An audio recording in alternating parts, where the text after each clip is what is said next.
ಮಗುನ ಮ್ಯಾಗೆ ಭಾಳ ಅಂದ್ರೆ ಭಾಳ ಜೀವ ಇದ್ರು ಒಬ್ಬರು ಸಂಸ್ಕಾರ ಕೊಡ್ಲಿಕ್ಕಂದ್ರೆ ಏನಾಕೈತೆ ಅನ್ನೋದು ಒಂದು ಉದಾಹರಣೆ. ಭಾಳ ಜೀವ ಇದ್ರು ಒಬ್ಬ ಗಂಡು ಮಗ ಹುಟ್ಟಿದ್ದ ಭಾಳ ದಿವ್ಸಕ್ಕೆ. ಹುಟ್ಟಿ ಅವೇನು ಮಾಡಕತ್ತಪ್ಪ ಅಂದ್ರೆ ಅವ್ಗ ಅಪ್ಪ ಅನ್ನೋದು ಅಪ್ಪಗ ಅವ್ವ ಅನ್ನೋದು ಮಾಡಕತ್ತ. ಆವಾಗ ತಿದ್ದು ಬುದ್ಧಿ ಹೇಳಿ ಬಡಿಬೇಕು, ಸುದ್ದಿ ಮಾಡ್ಬೇಕಿಲ್ರಿ. ಅಪ್ಪಗೆ ಅಪ್ಪನ ಅನ್ಬೇಕು, ಅವ್ಗೆ ಅವ್ವನ ಅನ್ಬೇಕು. ಇಲ್ಲ ನಮ್ಮ ಮಗ ಒಬ್ಬ ಅದ ನಾವು ಹಂಗೇನು ತಿದ್ದುದು, ಮುಂದೆ ತಿದ್ಕೋತಾನ ಅತ್ತೇವ್ರು ಬುದ್ಧಿ ಹೇಳಾರ್ದಕ್ಕೆ ಹಂಗೆ ಬಿಟ್ಟರು. ಮಗ ದೊಡ್ಡವ ಅದ, ಅವಂಗೆ ಅದರ ರೂಢಿ ಆಗಿಬಿಡ್ತಿ. ಹಂಗೆ ಎಷ್ಟೋ ವರ್ಷಗಳು ನಡೆದು ಊರಾಣ ಹಿರಿಯರು ಬಂದರು. ಆ ಊರಾಗ ಒಂದು ಏನೋ ಕಾರ್ಯಕ್ರಮ, ಇಂಥ ಕಾರ್ಯಕ್ರಮ ಇತ್ತು. ಪಟ್ಟಿ ಬೇಡಕ್ಕೆ ಆ ಊರಾಣ ಹಿರಿಯರು ಬಂದರು. ಈ ಹುಡುಗ ಹೊರಗೆ ಆಡತ್ತಿದ್ದ. ಏತಮ್ಮ ನೀವು ಅಪ್ಪ ಅದನ್ನ ಏನು ಮಾಡತ್ತಾನ ಕರಿ ಅಂತ ಹೇಳ್ತಾರೆ. ಅಪ್ಪ ಅದನ್ರಿ ರೊಟ್ಟಿ ಮಾಡತ್ತಾನ ಅಂತ ಹೇಳ್ತಾರೆ. ಅಪ್ಪ ಅದನ್ರಿ ರೊಟ್ಟಿ ಮಾಡತ್ತಾನ. ಅಲ್ಲ ಅವನ ಮತ್ತು ನಿಮ್ಮವ್ವ ಏನು ಮಾಡತ್ತಾಳ? ಆಕೆ ದಾಡಿ ಮಾಡ್ಕೊತಾಳ. ಏನಾತ್ರಿ? ಆವಾಗ ತಿದ್ದು ಬುದ್ಧಿ ಇದ್ರೆ ಸುದ್ದ ಹಾಕಿತ್ತಿಲ್ಲ ಅದು. ಇದ ಸಂಸ್ಕಾರ. ನಾವು ನಮ್ಮ ಮಕ್ಕಳ ನಮಗಿಂತ ಕಿರಿಯರು ಮಾಡಿದಂಥ ತಪ್ಪುಗಳನ್ನು ಅದೇ ಸಮಯಕ್ಕೆ ಅವನು ತಿದ್ದಿ ಅದನ್ನು ಬುದ್ಧಿ ಇದ್ರೆ ಇಂಥವೇನೂ ಆಗಕ್ಕೆ ಸಾಧ್ಯ ಇಲ್ಲ. ಅದಕ್ಕೆ ಸಂಸ್ಕಾರ ಅನ್ನೋದು ಬೇಕು. ಒಟ್ಟು ನಿಮ್ಗೆ ಸಂಸ್ಕಾರ ಇಲ್ಲಾಂದ್ರೆ ಮೊನ್ನೊಂದು ಪ್ರವಚನ ಕೇಳಿ ಆ ಕತೆ ಈ ಸತ್ಸಂಗದ ಇದು ಸಂಸ್ಕಾರದ ವಿಷಯಕ್ಕೆ ಭಾಳ ಅಂದ್ರೆ ಭಾಳ ಒಪ್ಪುವಂಥ ಕತೆ ಐತಿ. ಆ ಕತೆ ಹೇಳಿ ಇದೇ ರೀತಿ ಒಂದು ಊರು ಬನ್ನಟ್ಟಿನ ಅಂತ ತಿಳ್ಕೊರಿ.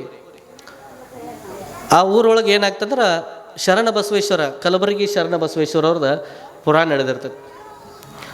ಅವ್ರು ಮಹಾದಾಸೋಹಿಗಳು, ಅಂತಿಂಥ ದಾಸೋಹಿಗಳಲ್ಲ. ನಿಮ್ಮಂತೆ 10 ರೂಪಾಯಿ ಕೊಟ್ಟು ನಾಣ ದಾಸೋಹ ಮಾಡಿ ಅಂತ ಹೇಳೋರಲ್ಲ. ಯಾರೋ ದುಡ್ಡು ಕೊಟ್ಟಿರ್ತಾರ, ಯಾರೋ ಹೋಗಿ ಹಿಟ್ಟಕ್ಕಿ ತಂದಿರ್ತಾರೋ, ಯಾರೋ ಬಾಂಡೆ ತಂದಿರ್ತಾರೋ, ಯಾರೋ ಅಡುಗೆ ಮಾಡಿರ್ತಾರೋ, ಯಾರೋ ನೀಡಿರ್ತಾರೋ, ಯಾರೋ ಬಾಂಡೆ ತೊಳೆದಿರ್ತಾರೋ. ನೀವು ಹೆಂಗೆ ದಾಸೋಹ ಮಾಡಿದಂಗೆ ಆತು? ಅದಕ್ಕೆ ನೀವು ವಿನಿಯೋಗ ಮಾಡಿದ್ರಿ. ದಾಸೋಹಕ್ಕೆ ನೀವು ವಿನಿಯೋಗ ಮಾಡಿದ್ರಿ, ನೀವು ದಾಸೋಹ ಮಾಡಿದಂಗೆ ಅಲ್ಲ ಅದು. ಆದ್ರೆ ಕಲಬುರಗಿ ಶರಣ ಬಸವೇಶ್ವರರು ಯಾವ ರೀತಿ ಮಾಡಿರ್ತಾರಪ್ಪ ಅಂದ್ರೆ ದಾಸೋಹ, ಅವ್ರ ಮಠದಾಗ ಪ್ರತಿ ದಿವಸ ಲಕ್ಷ ದಾಸೋಹ ನಡೀತಿರ್ತ. ಜನರಿಗೆ ದಾಸೋಹ ನಡೀತಿರ್ಬೇಕಾದ್ರೆ ಆಗಿನ ಕಾಲದಾಗ ಗ್ಯಾಸ ಇದ್ದಿದ್ದಿಲ್ಲ ರೀ. ಅವ್ರು ಗ್ಯಾಸ್ ಬಂದಾವಿಲ್ಲ ರೀ. ಈಗ ಪಟ್ಟ ಹೊಡೆದ್ರೆ ಚಟ್ಟ ಹತ್ತತಿ. ಅವಾಗ ಇದ್ದಿದ್ದಿಲ್ಲ ರೀ. ಊದೊಳೆ ತೊಗೊಂಡು ಊದಬೇಕು.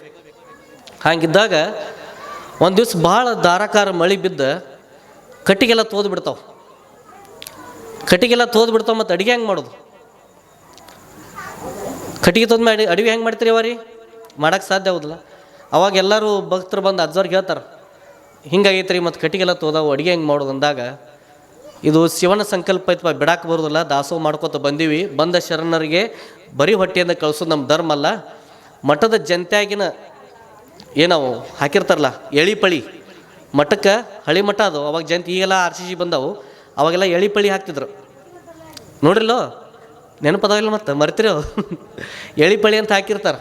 ಅವನ ಮಠದ ಜಂತಿಯೊಳಗಿದ್ದಂಥ ಎಳಿಪಳಿ ತೆಗೆದು ಅವನು ಸುಟ್ಟ ದಾಸೋಹ ಮಾಡಿ ತೋರಿಸಿದಂಥವ್ರು ಕಲಬುರಗಿ ಶರಣರು. ಅದಕ್ಕೆ ದಾಸೋಹ, ಅದಕ್ಕೆ ಮಹಾದಾಸೋಹಿ ಶರಣ ಬಸವೇಶ್ವರ ಅಂತ ಕರೆದ್ರು ಅವ್ರು.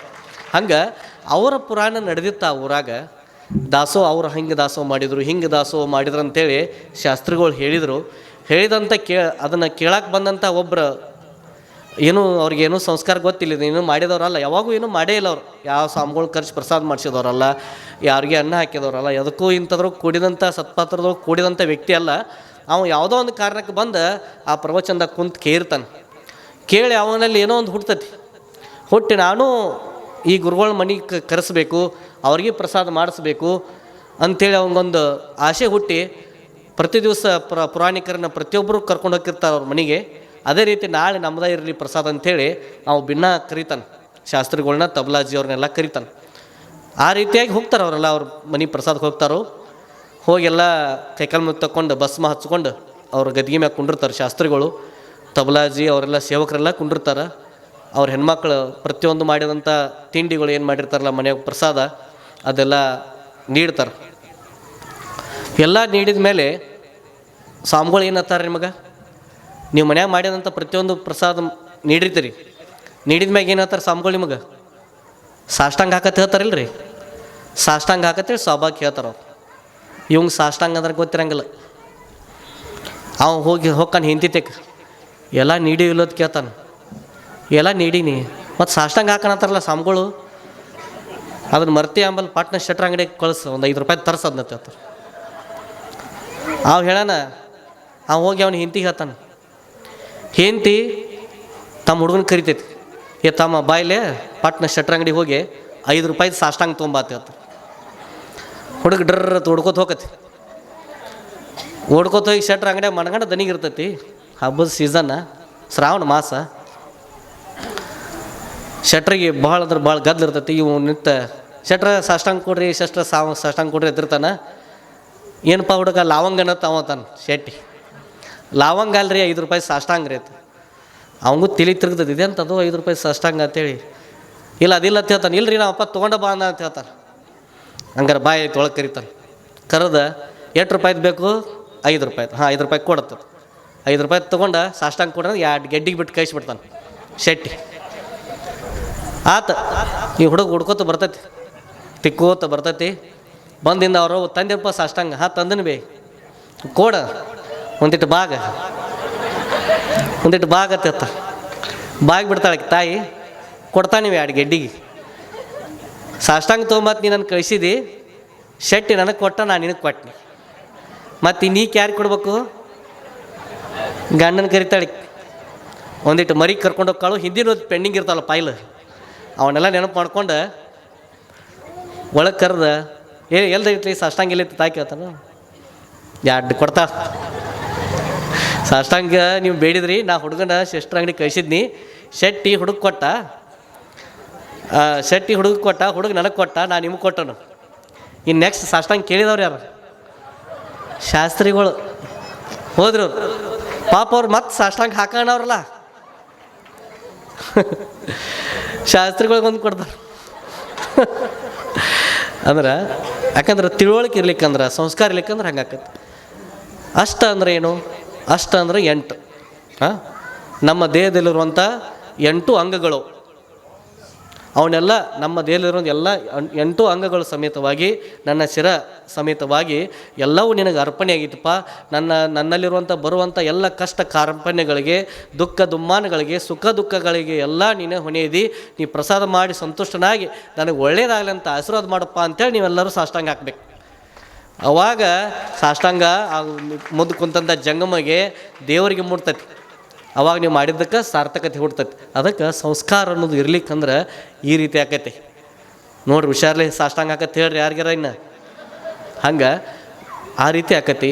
ಅದಕ್ಕೆ ಒಳ್ಳೆಯ ವಿಚಾರಗಳನ್ನ ಅರ್ಥೈಸಿಕೊಂಡು ಕೆಟ್ಟ ವಿಚಾರಗಳನ್ನ ದೂರ ಮಾಡಿ, ಈಗ ತಾನೇ ನೋಡಿದ್ದೀವಿ ನಾವು ಬಬಲಾದಿ ಅಜ್ಜನ ಪ್ರಸಾದೊಳಗೆ ಅಂಬ್ಲಿನೂ ಐತಿ, ತೀರ್ಥನೂ ಐತಿ. ಅಂಬ್ಲಿ ದೇಹಕ್ಕೆ ಪುಷ್ಟಿ ಕೊಡ್ತೈತಿ. ತೀರ್ಥ ಅನ್ಬಾರ್ದು ನಾನು, ತೀರ್ಥನೂ ದೇಹಕ್ಕೆ ಪುಷ್ಟಿ ಕೊಡ್ತೈತಿ, ಶರೀರಕ್ಕೆ ಪುಷ್ಟಿ ಕೊಡೋದಿಲ್ಲ. ಶರೀರ ಏನು ಮಾಡ್ತೈತಿ? ಆರೋಗ್ಯಕ್ಕೆ ಬಾಧನೆ ಮಾಡ್ತೈತಿ. ಅದಕ್ಕೆ ಕೆಟ್ಟದ್ದೇನೈತಿ ಪಕ್ಕಕ್ಕಿಟ್ಟು ಒಳ್ಳೇದೇನೈತಿ ಅದನ್ನೆಲ್ಲ ನೀವು ಸಮರ್ಪಣಾ ಭಾವನೆಯಿಂದ ತೊಗೊಂಡಾಗ ಮಾತ್ರ ಅಜ್ಜನ ಜಾತ್ರೆ ಸಂತುಷ್ಟ ಆಕೈತಿ. ಈಗಾಗಲೇ ನೀವು ನಮ್ಮ ಮಾತಿಗೆ ಬೆಲೆ ಕೊಟ್ಟು, ಅಜ್ಜನವರು ಆಜ್ಞೆಗೆ ಬೆಲೆ ಕೊಟ್ಟು, ಆ ಶರೀರ ಏನಾದ್ರು ಗದಿ ಮೇಲೆ ಹಾಕ್ತಾರೆ ಅದನ್ನೆಲ್ಲ ಬಿಟ್ಟಿರಿ. ಅದು ಭಾಳ ಹೆಚ್ಚಿನ ವಿಷಯ, ಭಾಳ ಹೆಚ್ಚಿನ ನಿರ್ಧಾರ. ಯಾಕಂದ್ರೆ ಎಷ್ಟೋ ಗ್ರಾಮಗಳನ್ನ ಹೋಗ್ತೀವಿ, ಎಷ್ಟೋ ಗ್ರಾಮಗಳನ್ನ ಎಷ್ಟೋ ಜನರಿಗೆ ಇದನ್ನೇ ಹೇಳ್ತೀವಿ, ಇದನ್ನು ಬಿಟ್ಟು ಮತ್ತೆ ಏನು ಹೇಳಂಗಿಲ್ಲ. ಯಾಕಂದ್ರೆ ಏನು ಉಳಿದದ್ದು ಗುರುಗಳು ಹೇಳ್ತಿರ್ತಾರೆ, ಇದನ್ನೇ ಹೇಳ್ತೀವಿ ನಾವು. ಆದ್ರೆ ಅವರೆಲ್ಲ ಕೇಳಾಕತ್ತಿಲ್ಲ. ನೀವು ಕೇಳಿರಿ, ಅದರಂತೆ ನಡೆದಿರಿ. ಬಬಲಾದಿ ಅಜ್ಜನ ಮಾತು ನೀವೆಲ್ಲರೂ ಕೇಳಿ ಅದಕ್ಕೊಂದು ಮರ್ಯಾದೆ ಕೊಟ್ಟು ನೀವೆಲ್ಲರೂ ನಡೆದಿರಿ ಅಂದ್ರೆ ಅಜ್ಜನ ಆಶೀರ್ವಾದ ಸದಾವ ಕಾಲ ನಿಮ್ಮ ಮೇಲೆ ಇರಲಿ. ಮಳೆ ಬೆಳೆ ಎಲ್ಲವೂ ನಿಮಗೆ ಸರಿಯಾದ ರೂಪದಿಂದ ಆಗಲಿ ಅಂತ ಸದ್ಗುರು ಸದಾಶಿವನಲ್ಲಿ ನಾನು ಹೆಚ್ಚಿನ ಪ್ರಮಾಣದ ಪ್ರಾರ್ಥನೆ ಮಾಡ್ಕೋತೇನೆ ನಿಮ್ಮ ಪರವಾಗಿ.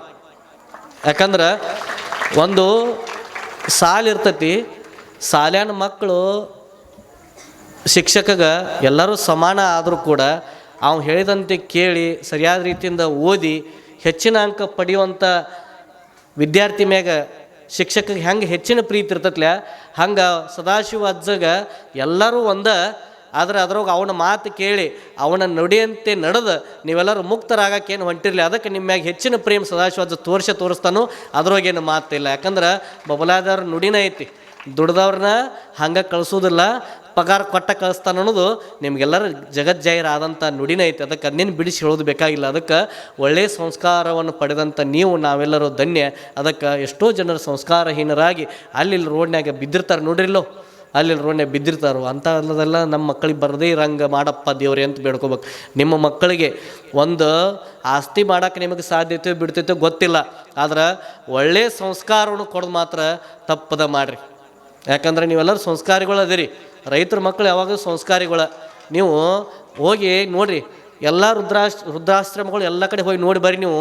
ಆ ವೃದ್ಧಾಶ್ರಮದಾಗ ಎಲ್ಲರೂ ಯಾವ ರೀತಿ ಅದಾರಂದ್ರೆ ಎಲ್ಲರೂ IT-BT ಕಂಪ್ನಿ ಒಳಗೆ ಕೆಲಸ ಮಾಡೋರು, ದೊಡ್ಡ ದೊಡ್ಡ ಪದವಿಯನ್ನು ಪಡೆದಂಥವ್ರ ಮಕ್ಕಳದ ಇದು ತಂದೆ ತಾಯಿಗಳದಾರ ಹೊರತು ವೃದ್ಧಾಶ್ರಮದಾಗ ಯಾವೊಬ್ಬ ರೈತನ ಮಗ ಯಾವೊಬ್ಬ ರೈತನ ತಂದೆ ತಾಯಿ ಆ ಒಂದು ವೃದ್ಧಾಶ್ರಮದೊಳಗೆ ನಮಗೆ ದುರ್ಬಿನ ಕುಡಿಕೆಡೋದು ಸಿಗೋದಿಲ್ಲ. ಯಾಕಂದ್ರೆ ನಮ್ಮ ಹಿರಿಯರ ಸಂಸ್ಕಾರ, ನಮ್ಮ ರೈತಾಪಿ ವರ್ಗದಲ್ಲಿರುವಂಥ ಸಂಸ್ಕಾರ ಅದು ನಮ್ಮ ಹಿರಿಯರಿಂದ ಬಂದದ್ದಕ್ಕೆ ನಾವು ಅದನ್ನೆಲ್ಲ ನಡೆಸ್ಕೊಂಡು ಹೋಗಿದ್ದಕ್ಕಾಗಿ ಅಲ್ಲಿ ಇಂಥದ್ದು ಕೆಟ್ಟದು ಇದು ಆಲೋಚನೆ ನಿಮ್ಮಲ್ಲಿ ಬರುವುದಿಲ್ಲ. ಅದಕ್ಕೆ ಒಳ್ಳೆಯ ಸಂಸ್ಕಾರಿಗಳಾಗಿರಿ, ಸಂಸ್ಕಾರವಂತರಾಗಿರಿ. ನಿಮ್ಮನ್ನು ನಂಬಿದಂಥ ನಿಮ್ಮ ಮಕ್ಕಳಿಗೆ ಒಳ್ಳೆಯ ಸಂಸ್ಕಾರನ ಕೊಡ್ರಿ ಅಂಥೇಳಿ ನಾನು 2 ಮಾತುಗಳಿಗೆ ವಿರಾಮ ಹೇಳ್ತೀನಿ. ಸಾಂಬಜೈ ನಮಃ ಪಾರ್ವತೀಶ್ವರರ ಮಹಾದೇವ್. 3 ಪಿಗ್ಮಿ ತುಂಬ್ತಿರಲ್ಲೋ, ಅಂಗಡಿಕಾರ ಪಿಗ್ಮಿ ತುಂಬ್ತಾರೆ. ಪಿಗ್ಮಿ ತುಂಬಿದ ಮೇಲೆ 6 ತಿಂಗಳು ಅಥವಾ 1 ವರ್ಷ ಆದಮೇಲೆ ಅದನ್ನು ಪರ್ತಂತ ಮಾಡ್ತಾರೆ, ತಕ್ಕೊತಾರೆ. ಹೊಳ್ಳಿ ಅವ್ರು ಸಾಲದ ಅಕೌಂಟಿಗೆ ಹಾಕೋತಾರೆ, ಕಡೆಗೆ ಅದನ್ನ FD ಮಾಡ್ಕೋತಾರೆ. ಹಂಗೆ ಇದು ಒಂಥರ ಭಗವಂತನ ಪಿಗ್ಮಿನೇ. ಇದು ನಾವೆಲ್ಲ ಏಜೆಂಟ್ಗಳು.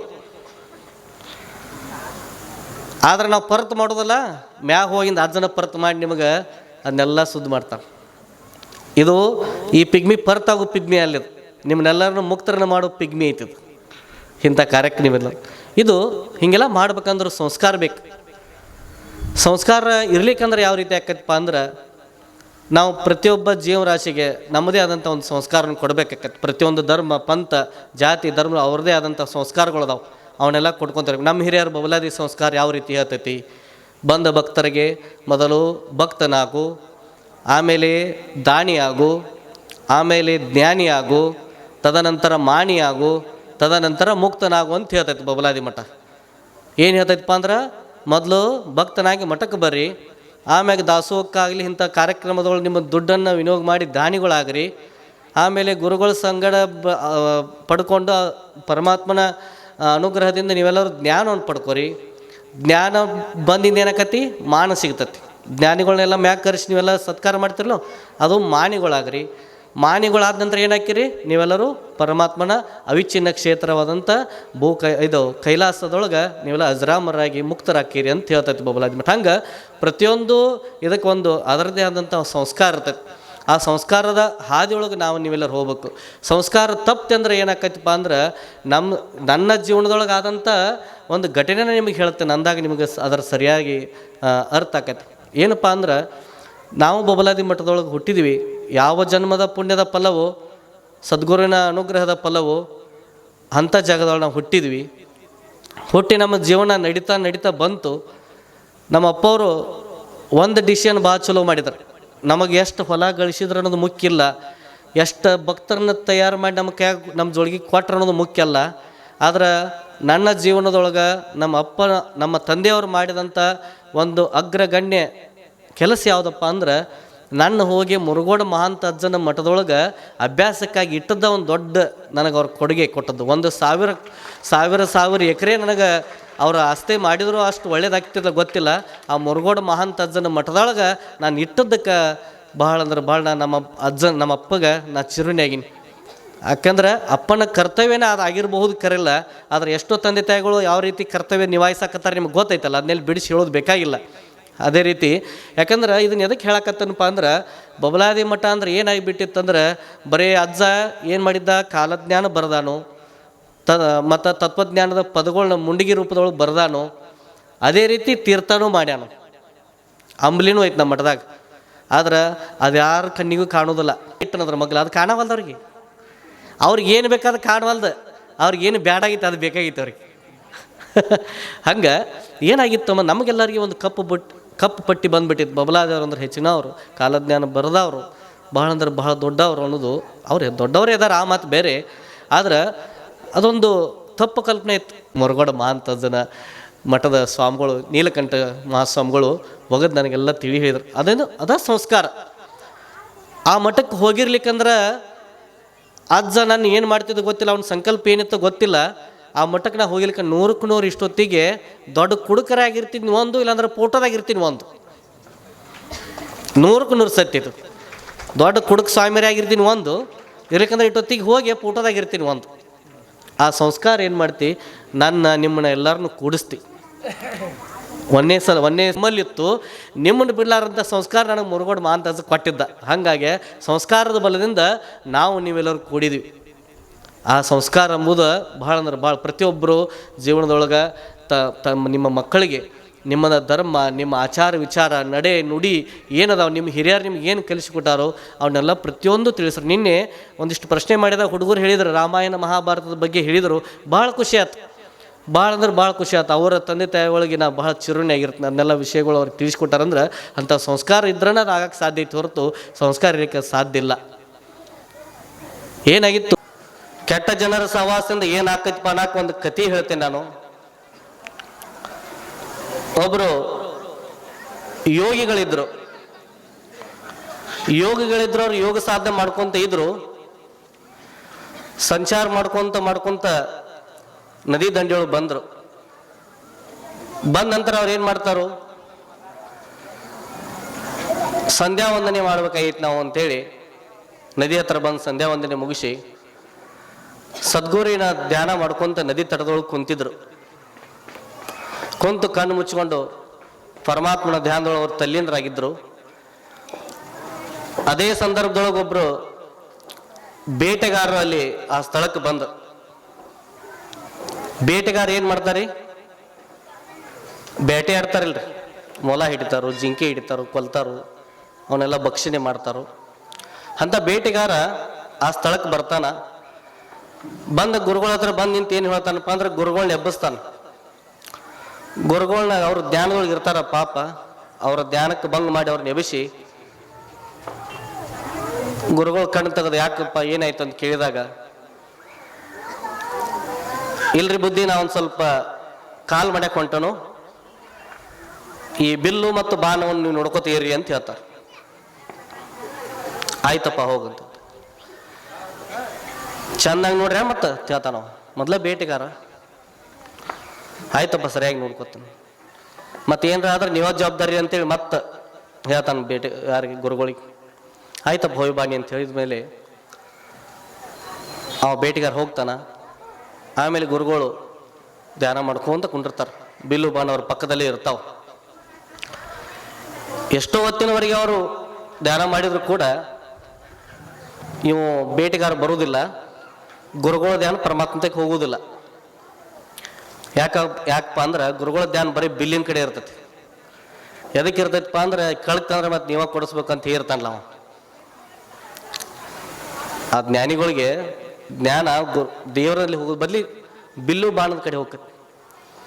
ಹಿಂಗೆ ಕಣ್ಣು ಮುಸ್ತಾರು, ಪರಮಾತ್ಮ ನಾಮಸ್ಕಾರ ಮಾಡ್ತಿರ್ತಾರ. ಇನ್ನೇನು ಪರಮಾತ್ಮ ಅವ್ರಿಗೆ ಸಾಕ್ಷಾತ್ಕಾರ ಆಗೋನಿರ್ತಾನ.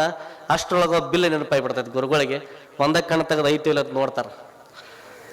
ಮತ್ತೆ ಕಣ್ಣು ಮುಸ್ತಾರ, ಐತಪ್ಪ ಅನ್ನೋ ಸಂತೋಷ ಆಕೈತಿ. ಮತ್ತೆ ಕೊಂಡಿರ್ತಾರು, ಮತ್ತೆ ಕಣ್ಣು ಮುಸ್ತಾರು. ಹಂಗೆ ಎಷ್ಟೋ ಗಳಿಗೆ ಹೊತ್ತಾಕತ್ತೆ. ಆದರೂ ಕೂಡ ಅವ ಬಿಲ್ಲುಗಾರ ಬರೋದಿಲ್ಲ, ಬೇಟೆಗಾರ ಬರೋದಿಲ್ಲ. ಅವಾಗ ಏನು ಮಾಡ್ತಾರ, ಅವ್ರಿಗೆ ಇನ್ನು ಕುಂತ್ ಸಾಕಾಗಿ ಏನಪ್ಪ ಬಿಲ್ಗಾರ ಬರವಲ್ಲ ಅಂತೇಳಿ ಹೋಗಿ ನದಿ ಒಳಗೆ ಹೋಗಿ ಮತ್ತೊಂದು ಸ್ವಲ್ಪ ಕೆಲವು ತಲ್ಕೊಂಡು ಒಂದು ಸ್ವಲ್ಪ ಫ್ರೆಶ್ ಆಗಿ ಬರ್ತಾರೋ. ಬಂದು ಅದನ್ನು ನೋಡ್ಕೊಂತ ನಿಂದಿರ್ತಾರೆ. ಬಿಲ್ ನೋಡಿದ ಮ್ಯಾಗ ಅದನ್ನು ಹಿಡಿಬೇಕು ಅನಿಸ್ತದೆ ಅವ್ರಿಗೆ, ಗುರುಗಳಿಗೆ. ಅದನ್ನ ಕೈಯಾಗಿ ಹಿಡ್ಕೋತಾರೋ. ಹಿಡ್ಕೊಂಡು ಹಗ್ಗ ಇರ್ತೈತಲ್ಲ, ಅದು ಹಗ್ಗ ಕಟ್ಬೇಕನ್ಸತಿ. ಕಟ್ತಾರೋ ಬಿಲ್ಲಿಗೆ ಆ ಹಗ್ಗ ಕಟ್ಟಿ ಕೈಲಿ ಜಗ್ತಾರೋ. ಜಗ್ಗಿನ ಮ್ಯಾಗ ಜೈ ಅಂತ ಒಂದು ಸೌಂಡ್ ಬರ್ತದೆ, ಶಬ್ದ ಬರ್ತೈತೆ. ಆ ಶಬ್ದ ಅವ್ರಿಗೆ ಏನೋ ಒಂಥರ ರೋಮಾಂಚನೆ ಕೊಡ್ತೈತೆ. ಅವಾಗ ಅವ್ರ ಮನಸ್ಸು ಕೇಂದ್ರ ತಪ್ಪಿ ಬಿಡ್ತೈತಿ. ಗುರುಗಳು ಮನಸ್ಸು ಕೇಂದ್ರ ತಪ್ಪಿ ಎಷ್ಟು ಶಬ್ದ ಎಷ್ಟು ಬಾರಿ ಬರ್ತೈತಲ್ಲ ಇದ್ರದ್ದು. ಇದ್ರ ಶಬ್ದನ ಹೆಂಗೈತಿ, ಇನ್ನು ಬಾಣ ಬಿಟ್ರೆ ಹೆಂಗಾಕತಿ ಅಂತೇಳಿ ಗುರುಗಳು ಬಾಣ ಹೂಡ್ತಾರ. ಬಾಣ ಹೂಡಿ ಅಲ್ಲೇ ನದಿ ಪಕ್ಕದಲ್ಲಿರುವಂಥ ಒಂದು ಗಿಡಕ್ಕೆ ಗುರಿ ಇಟ್ಟು ಹೊಡಿತಾರ. 1 ಹೊಡಿತಾರೋ, 2 ಹೊಡಿತಾರೋ, 3 ಹೊಡಿತಾರೋ, ಯಾವುದೂ ಕುಂಡ್ರೋದಿಲ್ಲ, ಗುರಿ ಮುಟ್ಟೋದಿಲ್ಲ. ಹಾಗೆ ಬರ್ಬರ್ತಾ ಅವ್ರು ಹೊಡ್ಕೊಂತ ಕುಂದಿರ್ತಾರ. ಕೊನೆಯದಾಗಿ ಅವ್ರ ಗುರಿ ಸರಿ ಹಾಕೋತ ಹೋಗ್ತಾವ. ಗಿಡಕ್ಕೆ ಸರಿಯಾದ ಗುರಿ ಹೋಗಿ ಮುಟ್ಟಕತ್ತಾವ. ಅವರಲ್ಲಿ ಏನೋ ಒಂಥರ ಖುಷಿ ಬರ್ತೈತಿ. ನಾನು ಇವತ್ತು ಭಾರಿ ಗುರಿ ನಂದು ಸರಿ ಆಯ್ತಲ್ಲ ಅಂತ ಖುಷಿಯಾಗಿ, ಇದು ಚಲನೆ ಇಲ್ಲಂತ ವಸ್ತು, ಇದು ಗಿಡ ಚಲನೆ ಇಲ್ಲ, ಇದಕ್ಕೆ ಹೊಡೆದ್ರೆ ನಂದೇನು ದೊಡ್ಡ ವರ್ಚಸ್ ಆಗೋದಿಲ್ಲ, ಸಂಚಾರ ಮಾಡುವಂಥ ಪಕ್ಷಿಗಳಿಗೆ ಹೊಡೆದ್ರೆ ನಂದು ವರ್ಚಸ್ ಹಾಕದೆ ಅಂತೇಳಿ ತಲೆ ಬಂದು ಏನು ಮಾಡ್ತಾರೋ ಗುರುಗಳು, ಆ ನದಿ ತಟದಲ್ಲಿ ಹಾರಾಡುವಂಥ ಪಕ್ಷಿಗಳಿಗೆ ಗುರಿ ಇಡ್ತಾರೆ. ಅದಕ್ಕೂ ಒಂದೆರಡು ಹೊಡಿತಾರೆ, 2 ಹೊಡಿತಾರೆ, 3 ಹೊಡಿತಾರೆ, ಆಗುವುದೇ ಇಲ್ಲ. ಕೊನೆಯದಾಗಿ ಎಷ್ಟೋ ಪ್ರಯತ್ನಗಳು ಆದ ನಂತರ ಒಂದು ಬಾಣ ಹೋಗಿ ಆ ಪಕ್ಷಿಗೆ ಏನ್ ಮಾಡ್ತತಿ, ಕೊಂದು ಬಿಡ್ತತಿ. ಅವಾಗೇನಾಯ್ತ್ರಿ ಆ ಪಕ್ಷಿ ಪ್ರಾಣ ಹೋಯ್ತು. ಆತ್ಮಜ್ಞಾನವನ್ನು ಪಡ್ಕೊಳಕ್ ಬಂದಂತ ಗುರು ಆ ಬೇಟೆಗಾರನ ಸವಾಸದಿಂದ ಒಂದು ಕ್ಷಣ ತನ್ನ ಮನಸ್ಸನ್ನು ಮೈಮರೆತಿದ್ದ ಕಾರಣದಿಂದ ಜ್ಞಾನಿ ಇದ್ದವ್ರೇನಾದ್ರು ಬೇಟೆಗಾರರಾದ್ರು. ಅದಕ್ಕೆ ನಮ್ಮ ಮನಸ್ಸುಗಳ ಹಂಗದಾವ. ಇಂಥ ಎಷ್ಟೋ ಸತ್ಸಂಗಗಳು ನಾವು ಕೇಳಿದ್ರು ಕೂಡ ನಮ್ಮ ಮನಸ್ಸುಗಳನ್ನ ಹತೋಟಿ ತರೋದು ಬಹಳ ಕಠಿಣ ಐತಿ. ಅದಕ್ಕೆ ಎದಕ್ಕೆ ಹಂಗಾಕೈತಪ್ಪ ಅಂದ್ರೆ, ಹಿಂದ ರಾಮಾಯಣ ಮಹಾಭಾರತ ಎಲ್ಲ ಆಗಿವೆ, ಗೊತ್ತಿಲ್ಲ ನಿಮಗ. ತ್ರೇತಾಯುಗ, ದ್ವಾಪರ ಯುಗ ಅಂತಿದ್ದು, ಅದಕ್ಕಿಂತ ಮುಂಚೆವಾಗಿ ಸತ್ಯುಗ ಅಂತಿತ್ತು. ಸತ್ಯಯುಗದೊಳಗ ದೇವಲೋಕ, ದಾನವಲೋಕ ಅಂತೇಳಿ ಬೇರೆ ಬೇರೆ ಇದ್ದು ಲೋಕಗಳು.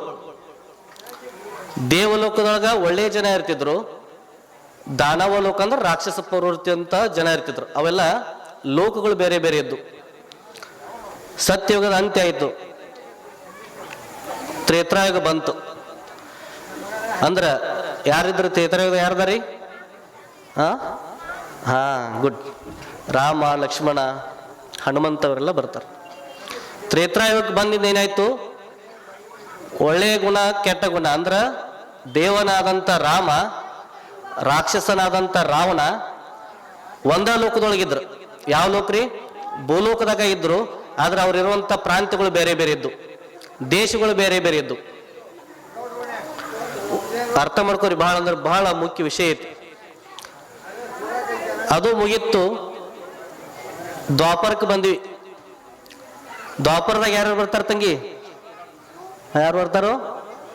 ಗುಡ್. ಇವ್ರ ವಯಸ್ಸು ನಮಗೇನು ಗೊತ್ತಿದಿಲ್ಲ, ಅಂತ ಸಣ್ಣ ಮಕ್ಕಳಿಗೆ ಇಷ್ಟೆಲ್ಲ ಗೊತ್ತೈತಂದ್ರೆ ಬಹಳ ಖುಷಿ ಆಗತ್ತೈತಿ. ಗುಡ್.